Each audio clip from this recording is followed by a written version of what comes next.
Africa Content TV. Tí a bá wo sánmà, a rí pé sánmà láyé.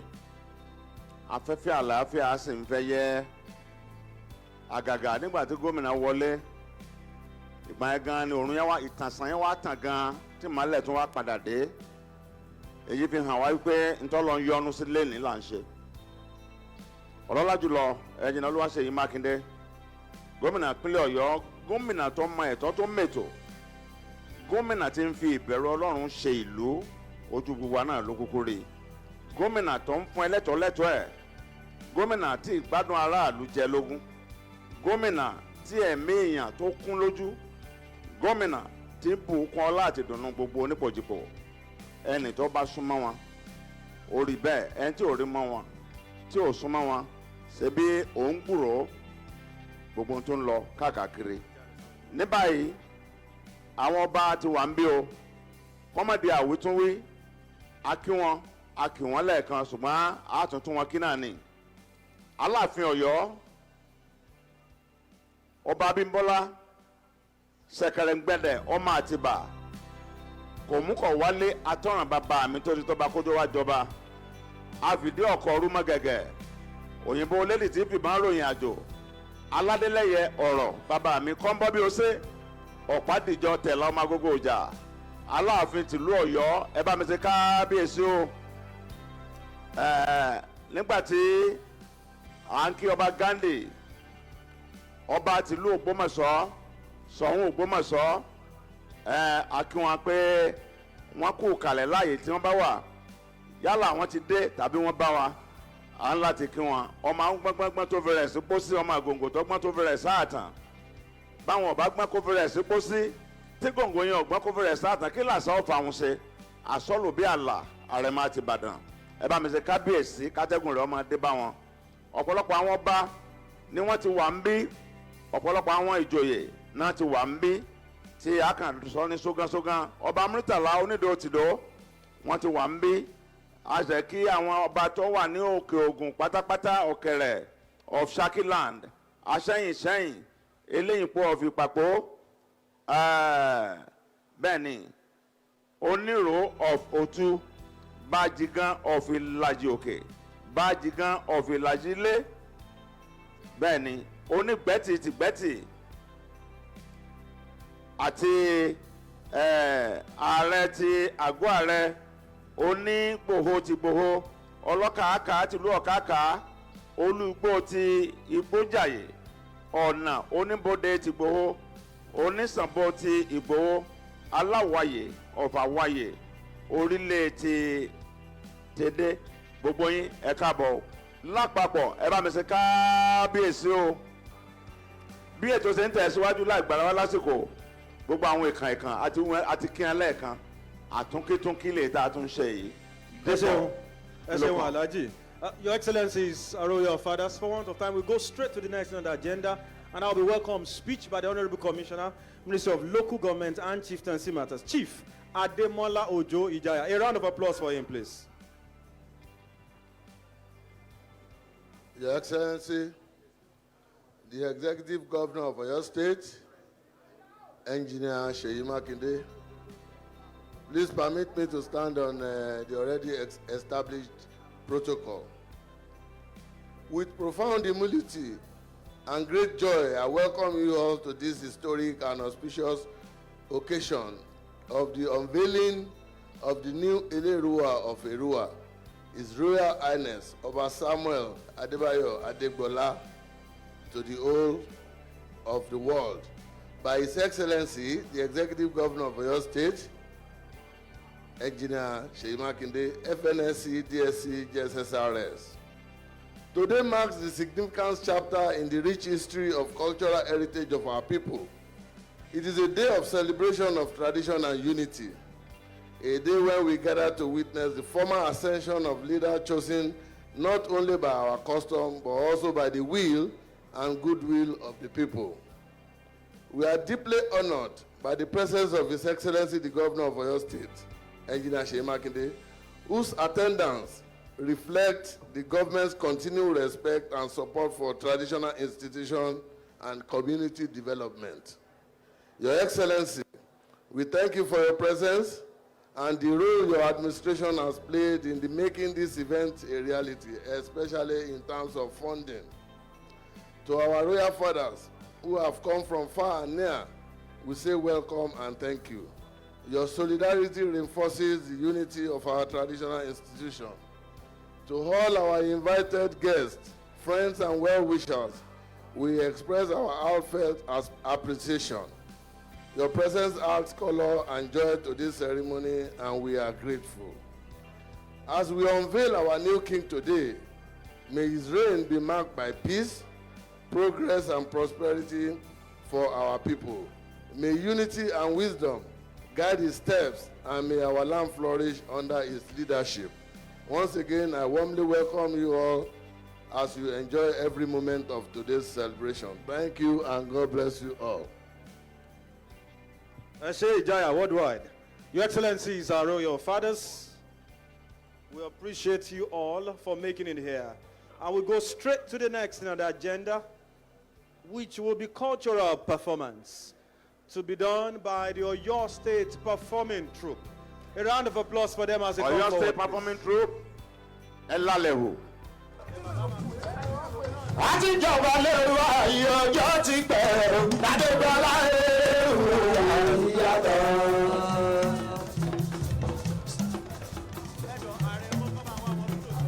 Ọmọ Eruwa ní tilẹ̀ Togo. Akóyè ọba tuntun. Samuel Àkọ́bí o.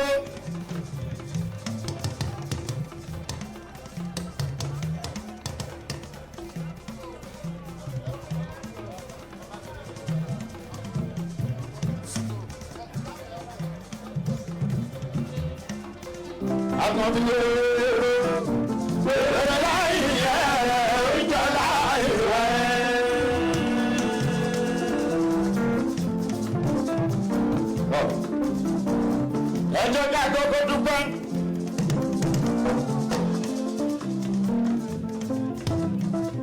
Lọ́wọ́ Excellency. Báàmì Abíọ́dún ọmọ Makinde ọmọ Látúbọ̀sún.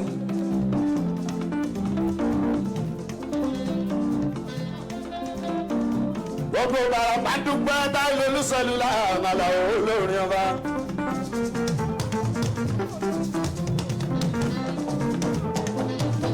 Àkànbí wéèrè wéèrè láyé ọjọ́ láyé wá. Ẹ ṣe Taye Celluler, ẹ bá gbé wálẹ̀ díẹ̀. Àrẹ̀mọ John Fọlọ́runṣọ́ Adélékè yìí là ń dúró dè mí o. Àrẹ̀mọ John Fọlọ́runṣọ́ Adélékè ibikíbi tẹ́ bá wà ẹ jọ̀ọ́ ẹ máa bọ̀ lókè bí. Ẹ̀yin là ń dúró dè.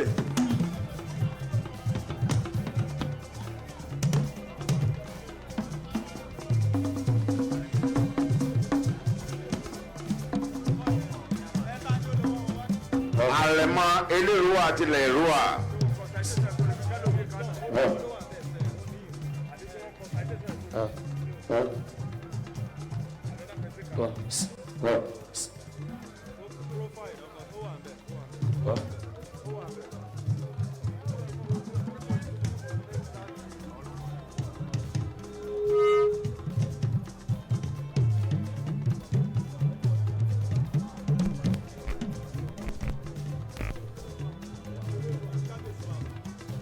Nígbàtí àrẹ̀mọ ń bọ̀, a fi gbogbo ara, gbogbo ọ̀wọ̀, gbogbo ìdùnnú, a fi ń pe ọba Samuel Adébáyọ̀ Adégbọlá Àjọbọ olórí one di Eleruwa of Eruwa pẹ̀lú àwọn olórí méjèèjì ká máa rin ìrìn ayọ̀, ìrìn afẹ́pọ̀ ní orí àpèrè torí ntòkàn wọ́n gbàgbàgbà ntòsòlù ìró ohun tó pé tàn ló yó. Adébọ̀lá ọmọ Adébáyọ̀ lọ́wọ́ wa ló bọ́ sí. Lọ́wọ́ wa ló bọ́ sí. Ìwé náà ẹ̀kọ́ kọ́kọ́ mẹ́sùn tẹ̀wó. Lọ́wọ́ wa ló bọ́ sí.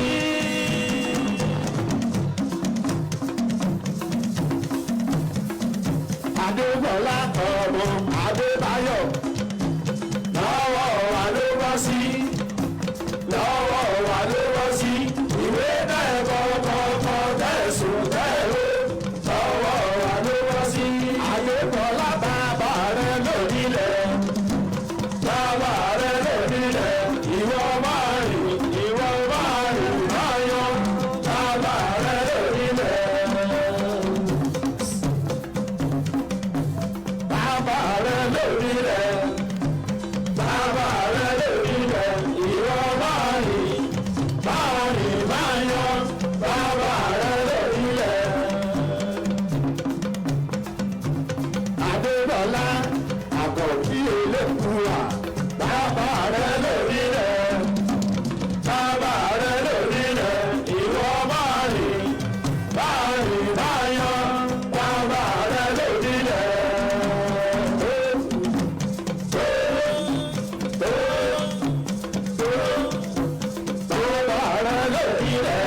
àkọ́bí bàbá rẹ̀ lónílẹ̀ ìwọ máa rìn máa yan bàbá rẹ̀ lónílẹ̀.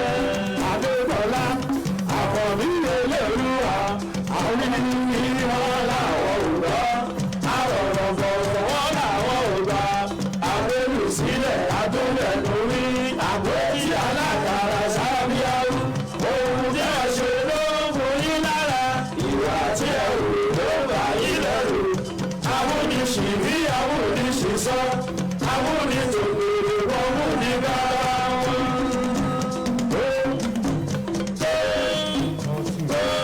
Adébọ̀lá àkọ́bí Eleruwa ọwọ́ bàdàdà lòdò ọwọ́ bàdàdà lòdò aláwọ̀ aláwọ̀ agiri ti ọwọ́ bàdàdà lòdò. Adébọ̀lá àkọ́bí Eleruwa wọ́n jà gbèsè kún gbèsè ní wọ́n jà gbèsè kún gbèsè ní aláàrù olóhùn ó pọ̀ balẹ̀jọ́ wọ́n jà gbèsè kún gbèsè ní. Ẹsẹ̀ wáyé sọ́dọ̀ àkọ́bí Eleruwa.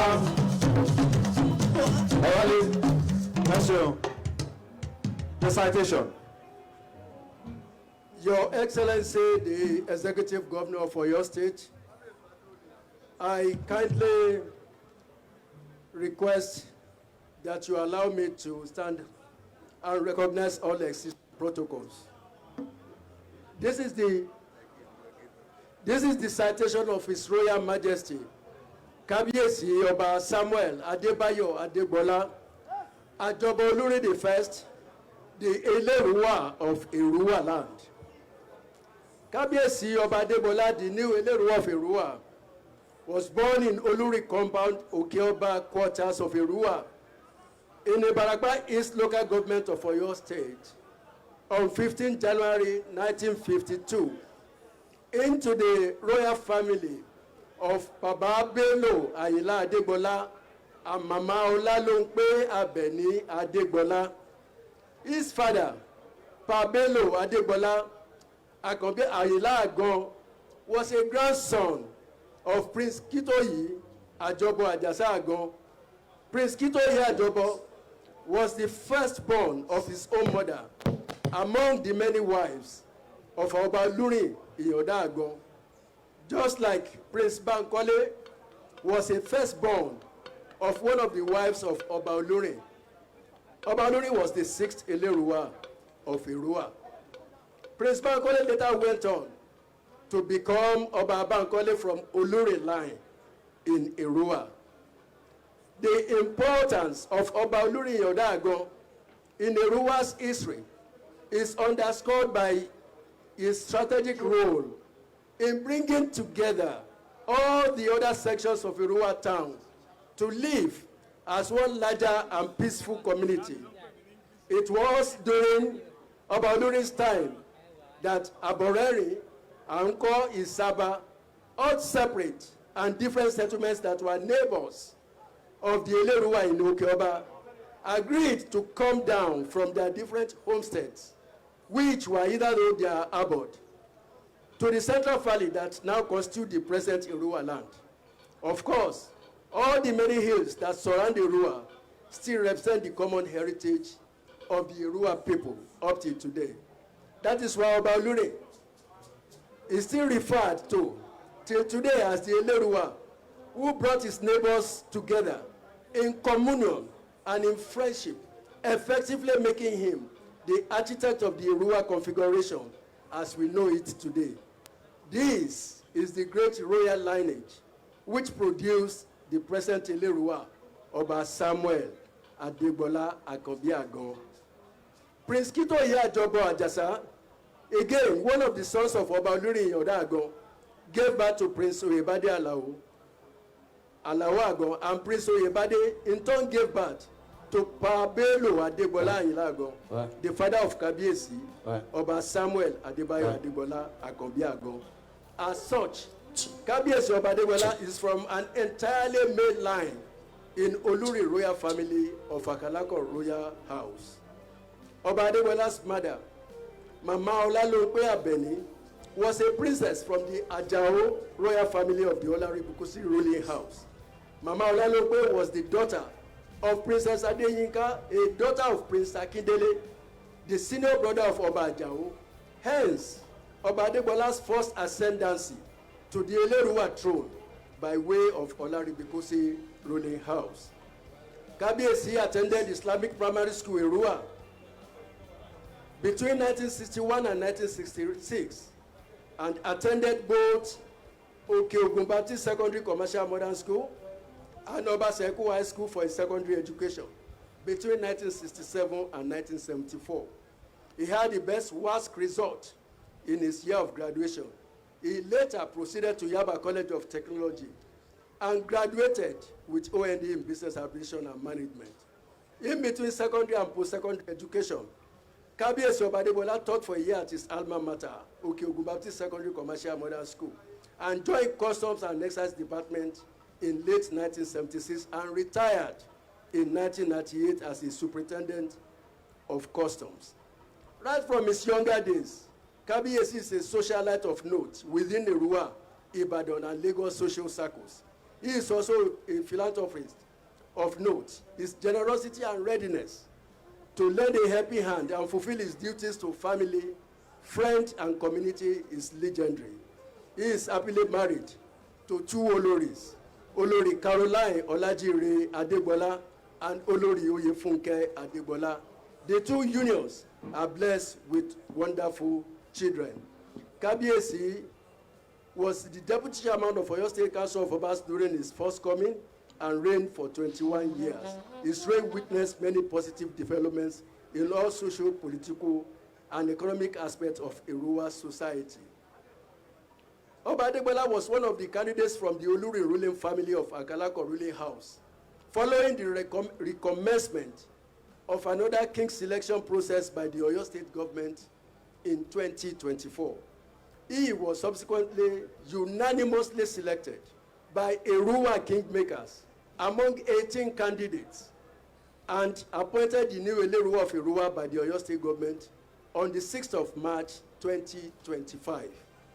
Kabiyesi has thus replicated again the same feat of his unanimous selection by Eruwa kingmakers as was done in 1998. Your Excellency, the Executive Governor of Oyo State, Governor Seyi Makinde, our eminent royal fathers here present, distinguished ladies and gentlemen, here is the man of destiny, the man for this moment and time, the man, Your Excellency, graciously appointed with the approval of the Oyo State Executive Council, carrying the best wishes of Eruwa people and the endorsement of Almighty God in His infinite mercy. My father, His Royal Majesty, Kabiyesi Oba Samuel Adebayo Adegbola Akobiago Ajobo Olurin the First, the Eleruwa of Eruwa land. Thank you, and God bless you all. I would like now to invite the Executive Governor of your state, His Excellency Governor Seyi Makinde, for the official presentation of the Eleruwa of Eruwa to the whole wide world. Please exit this platform if you have no business here. Thank you.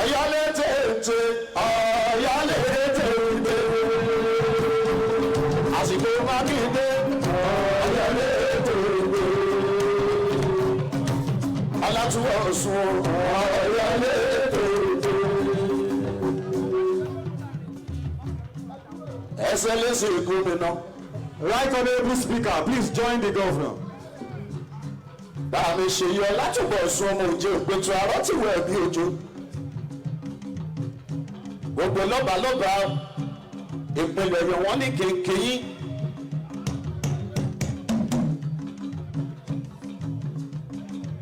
Ọmọ Makinde tó ṣe gudugudu méje tó ṣe yàyà mẹ́rìndínlógún. Ọ̀yálédè ǹtẹ̀, ọ̀yálédè ǹtẹ̀, ọ̀yálédè ǹtẹ̀, ọ̀yálédè ǹtẹ̀. Àsìkò Makinde, ọ̀yálédè ǹtẹ̀. Àsìkò Ọlátúbọ̀ sun ọ̀yálédè ǹtẹ̀.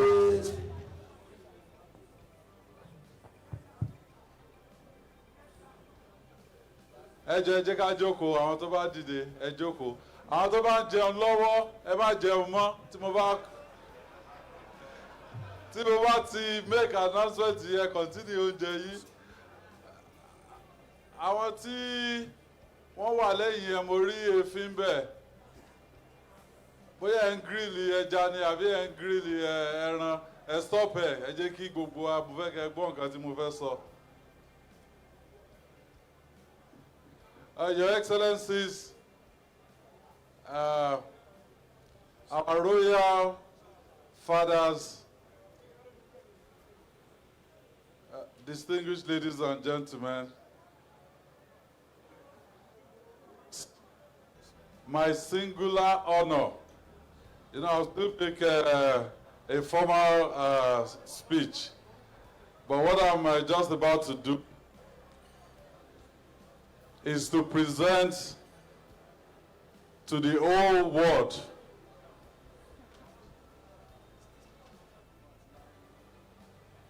the newly minted,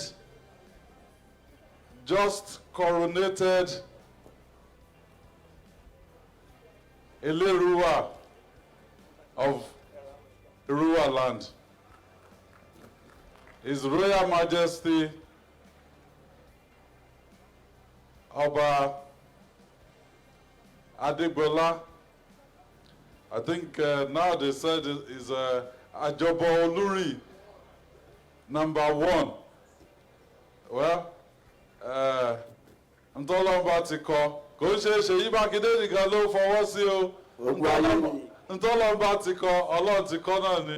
Kábíyèsí o, kádé rí kí bàtà pé lẹ́sẹ̀ kí ìgbà yín lẹ́ẹ̀kejì kó tu ìlú Eruwa àti Ọ̀yọ́ state lára o àti gbogbo Nàìjíríà. Thank you and God bless you. Ṣèyí Mákindé ọ̀pọ̀wọ̀ látúbọ̀ sí máa sọ̀rọ̀ ẹnu wẹ́. Òmìnira gan kò gbúdọ̀ kákan lórí máa sọ̀rọ̀ ẹnu wẹ́. Ṣèyí Mákindé ọ̀pọ̀wọ̀ látúbọ̀ sí máa sọ̀rọ̀ ẹnu wẹ́. Òmìnira gan kì í kákan lórí máa sọ̀rọ̀ ẹnu wẹ́.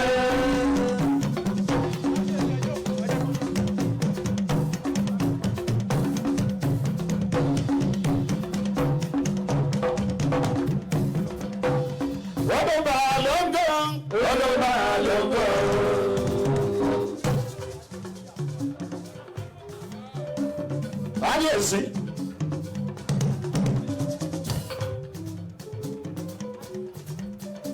Gbogbo lọ́ba ilé Ọ̀yọ́. Àgọ̀bí ní káàkiri.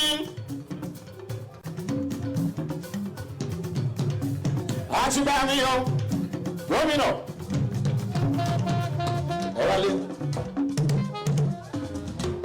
Thank you, Excellency. We will now hear the acceptance speech by Kábíyèsí Ọba Samuel Adébáyọ̀ Adégbọlá.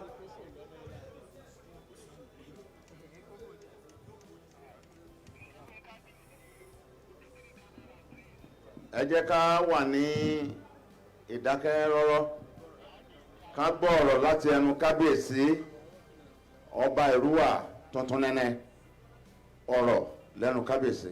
Àkọ́bí sọ̀rọ̀ ẹnu wẹ́ ayé òní yìí mú ẹ sí.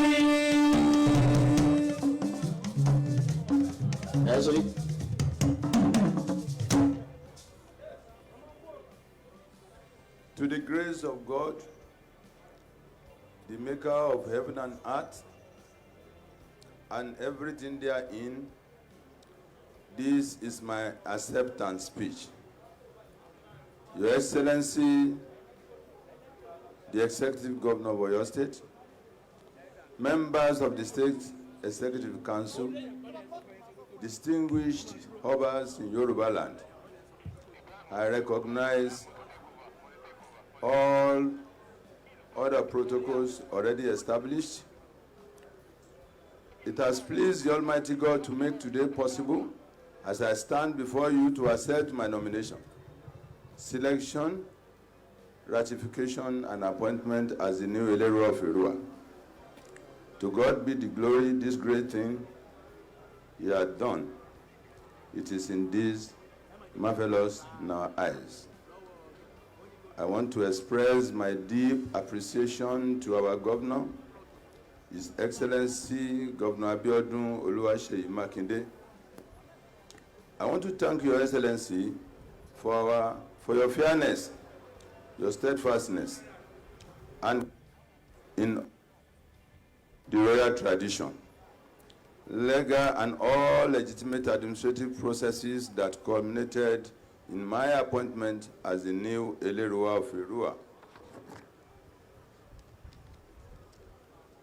Permit me, Your Excellency, sir, to use our son in Ibarakwa land, Honorable Ademola Ojo, the Honorable Commissioner for Local Government and Chieftaincy Affairs, as a point of contact to appreciate all other Oyo State government officials for working hard to make this day possible and so beautiful. I also thank the chairman of Ibarakwa East Local Government, Honorable Kasim Arogundade, on whose watch this epoch-making occasion is unfolding.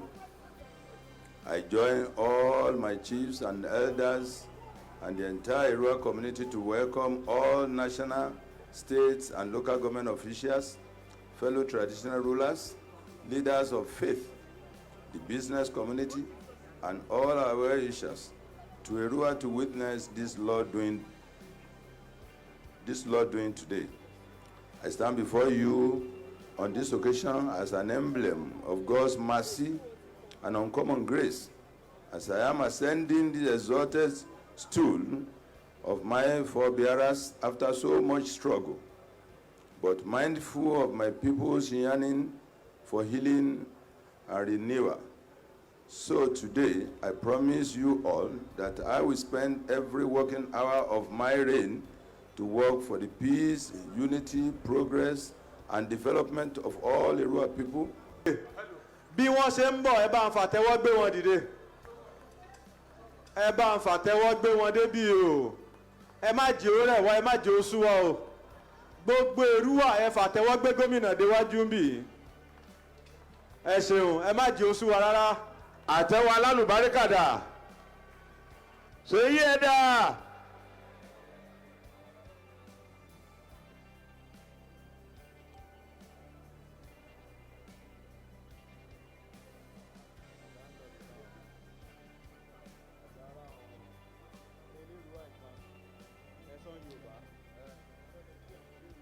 Bí a ṣe ń sọ̀rọ̀ lọ́wọ́ láti fi hàn yí pé ìbọ̀wọ̀ àti inú ọ̀ràn láti jogún ẹ̀. Gómìnà ìpínlẹ̀ Ọ̀yọ́ wọn ò wo àyè kàǹkà tí wọ́n wà. Ẹlẹ́ẹ̀kejì rèé ńgbà tán wọlé lẹ́ẹ̀kan wọn lọ kí wọn. Ẹlẹ́ẹ̀kejì kan tó gòkè bá wa sọ̀rọ̀ wọ́n tún ti ń kí gbogbo àwọn èèyàn ìlú ọ̀tọ̀kùlú ìlú àwọn lọ́balọ́ba tó wà níbẹ̀ pé ẹ kú oríire o. Wọ́n kàn pé wọ́n kàn máa bọ̀ lórí àpèrè náà nítorí pé aláṣà ló làṣà bíbí rẹ̀ kò ṣe fowó rà. Àtẹ́wọ́ yẹn dà lápá ọ̀tún àti lápá àlàáfíà. Ẹ ṣeun.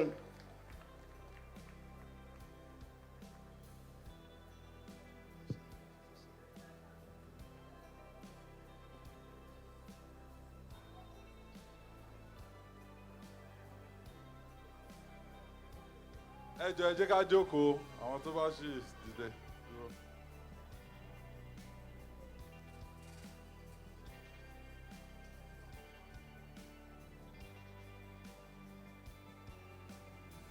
Well, mo ń listen sí honourable speaker ìgbà tó ń ṣe vote of thanks. Mo rí pé improvement ti wà nínú bó ṣe ń sọ Yorùbá. Bóyá ká fún ní C4 àbí A3 C4 ọ̀dọ̀ àwọn ti fún right honourable speaker ó ti gba C4 credit náà ni ṣùgbọ́n improve more so that wàá lè dé A3. Your Excellency, the Deputy Governor of Oyo State, Barrister Abdulrahim Adebayo Lawal.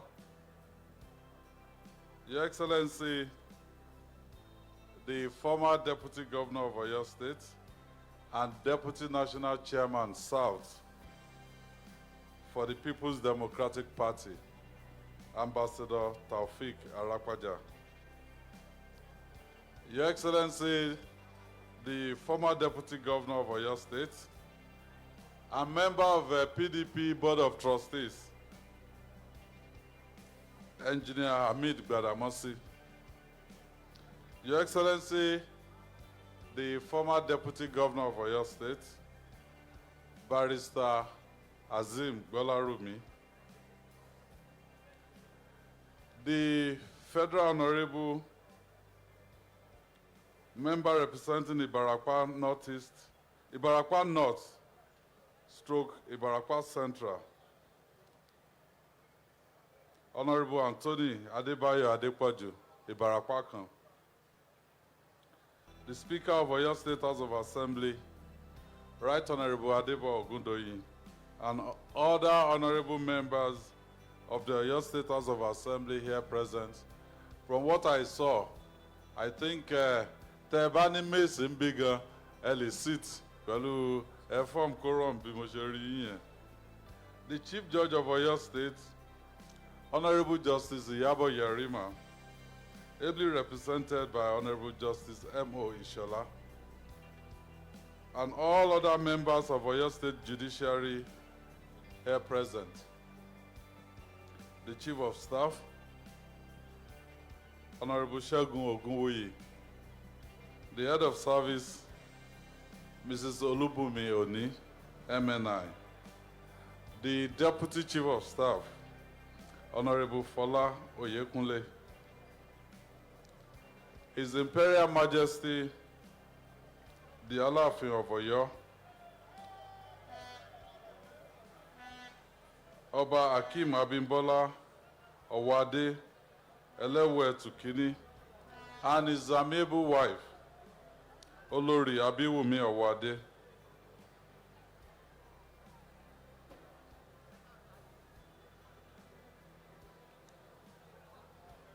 Ẹ jọ̀ọ́, ẹ foríjì mí tí mo bá ní kí n máa kí gbogbo ẹ̀yin lọ́balọ́ba níkọ̀ọ̀kan, màá miss flight mi láti máa lọ sí Abuja. So ẹ jọ̀ọ́, ẹ jẹ́ n kí gbogbo ẹ̀yin orí adé ọrùn lẹ̀kẹ̀ tí ẹ wà ní kalẹ̀, ẹ mo kí yín o, kábíyèsí o.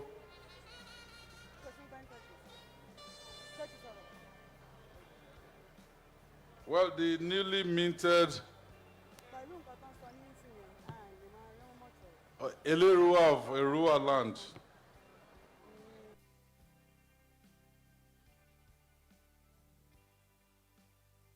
His Royal Majesty Ọba Samuel Adebayo the first, àti àwọn olórí wọn, mo kí yín o. The Commissioner of Police, I've also seen Director of State Security, all other service commanders here, all duly recognized. Honorable Commissioner for Local Government and Chieftaincy Matters, Honorable Ademola Ojo, and other honorable commissioners in the Cabinet of Oyo State Government here present. Distinguished members of Oyo State Elders Council, Baba Nureni Akambi, Baba Elejire, Chief Sunday Ogunlade, and Mori Ìyàwó Baba wa Dr. Saka Balogun, mo kí yín o, you're all duly recognized. The host and a distinguished member of Oyo State Advisory Council, Chief Adewale Atanda Alashe, Chairman Ibarakwa East Local Government, Honorable Kazim Arogundade, and other chairmen or chairpersons of local government and local council development areas here present, chairmen of boards and commissions, permanent secretaries, heads of non-ministerial departments and agencies, other political functionaries of Oyo State here present, Eruwa kingmakers, You're duly recognized. Iṣẹ́ yín ló gbé gbogbo wa débí lénìí. Mo dúpẹ́ lọ́wọ́ yín o. The Aṣíwájú of Eruwa, Chief Olatunji Fadairo, and other prominent community leaders of Eruwa, I recognize you. Captains of industries, heads of financial institutions, educational institutions, and various professional bodies here present. Distinguished leaders and members of our great party, PDP, here present. Our religious leaders,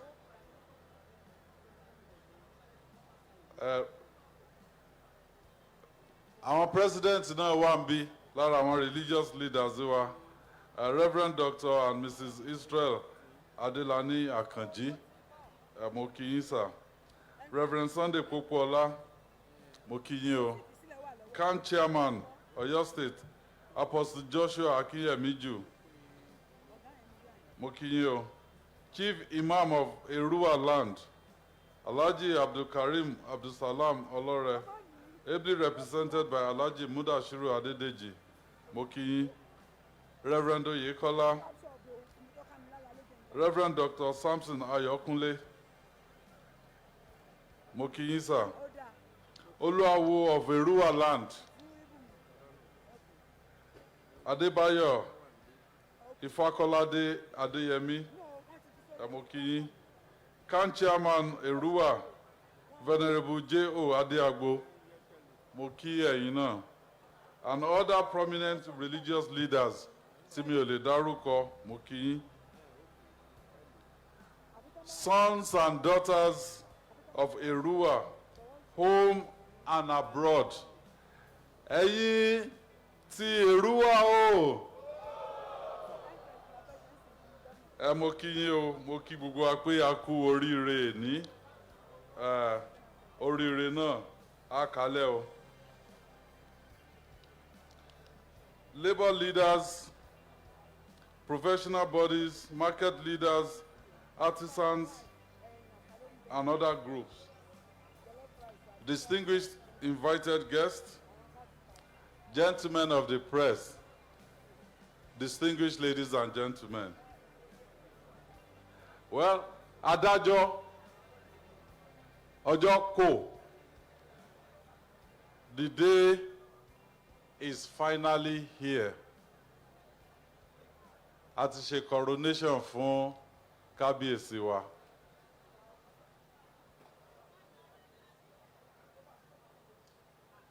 Lójú àwọn kan, bóyá wọ́n rò wípé this day will never come, but the day ó ti unfold before wa.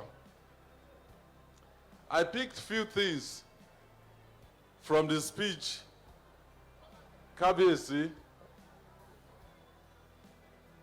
Kábíyèsí said, this is the time for healing and renewal.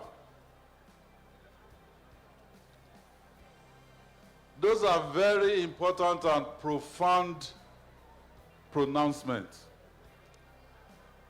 You all know the struggle to get to this point. Not quite 4 or 5 months after I became the governor of Oyo State in 2019, we got the Supreme Court judgment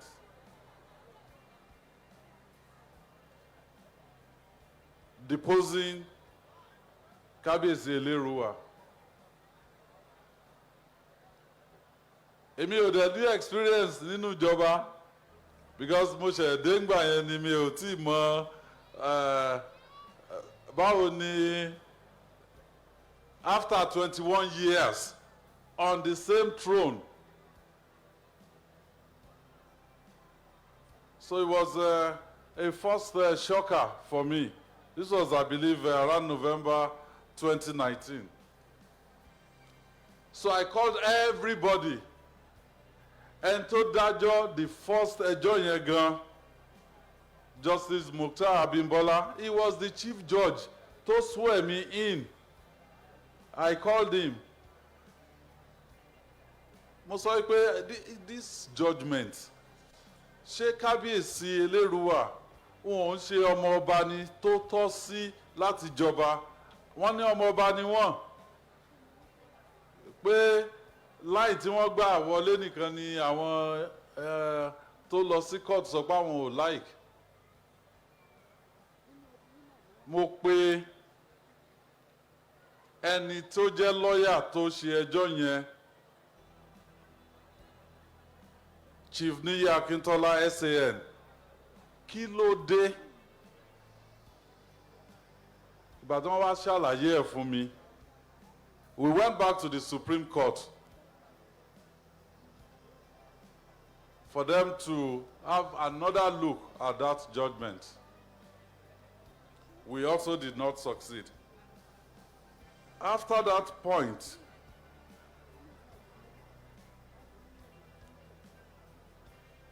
there's been pressure. Aṣíwájú of Eruwa, Chief Father Ero,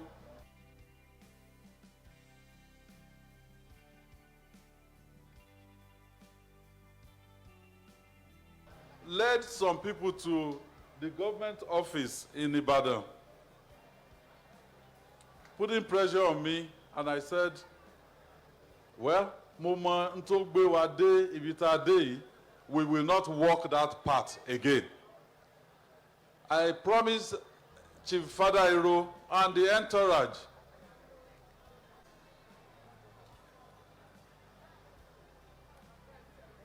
we followed due process.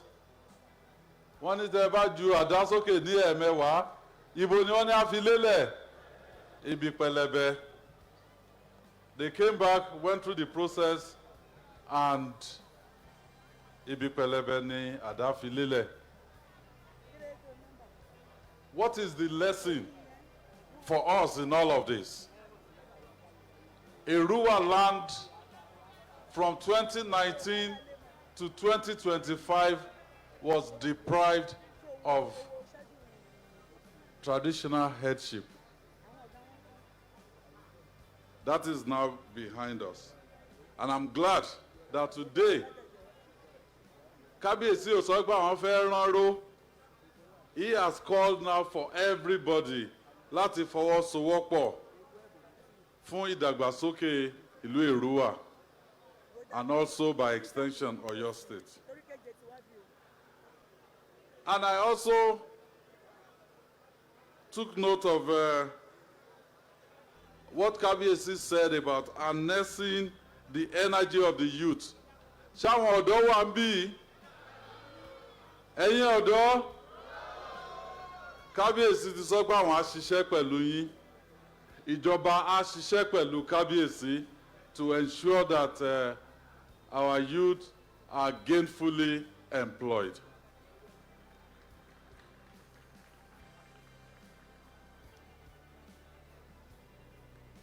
Kábíyèsí mo gbọ́ tẹ́ sọ lórí ọ̀nà ẹlẹ́yẹlé Ìdó sí Eruwa. Ọ̀nà yẹn lèmi náà gbà bí mo ṣe ń bọ̀ lénìí.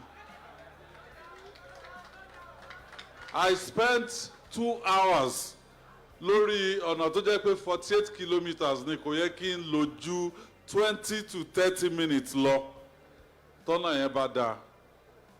Let me, on behalf of myself, the government of Oyo State, apologize to Ibarapa land. And I give this apology because reports tí mo tó wà lọ́dọ̀ mi kò ṣe nǹkan tí mo bá ń bẹ̀ nìyẹn. So we will double our effort. And for the last time, tí ọ̀nà yín láti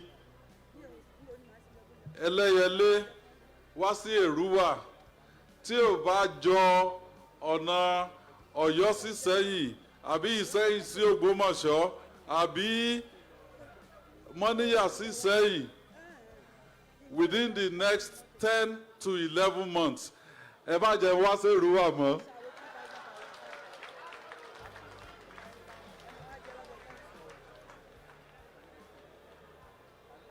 So it's a promise that I'm making again. If we've made any mistakes in the past regarding this critical infrastructure, because along that line and in Eruwa land is also the food basket for Oyo State. Even though gbogbo ẹ̀gẹ́ tí mo rí táwọn èèyàn kó láti bí, ó dà pé Ogun State ni wọ́n kó lọ. Well, we just want value for our farmers that are toiling day and night for their produce, and we will achieve that. Kábíyèsí, mo tún gbọ́ ọ̀rọ̀ tẹ́ sọ lórí Eruwa Farm Estate tí a launch not too long ago. Well, African Development Bank has even renamed that place as the Agricultural Transformation Center, the second of its kind in Nigeria. After the first one is Fashola, that is the second one. Well, you know, this administration, Kábíyèsí, our projects can be delayed, but definitely not abandoned. This administration has completed all abandoned projects from previous administrations. And even during our first tenure, we completed most of our projects in record time. You will see efforts at the Agricultural Transformation Center, Eruwa. The documentation, because African Development Bank loan support, we flagged it off, but I can give you the report now that we've completed all documentation and the contractor should move to site. So lẹ́ẹ̀kan sí, mo kí gbogbo ẹ̀yin, well, àwa, because èmi náà adopt mi ní Eruwa láti 2007 letting support mi ní Ìbàràpá land. Wọ́n ní tí awo bá dẹ̀ kì fún yàn, èèyàn náà kì fún awo. So I'm now, by virtue of your support over the years, èmi náà di ọmọ Eruwa. So mo kí gbogbo àwa ọmọ Eruwa nílé lóko àti lẹ́yìn odi pé a kú oríire ní o. Kábíyèsí, may your reign be prosperous and long. May our state and country benefit from your rulership. Thank you all, and God bless you. Thank you, Excellency. We'll take the national anthem.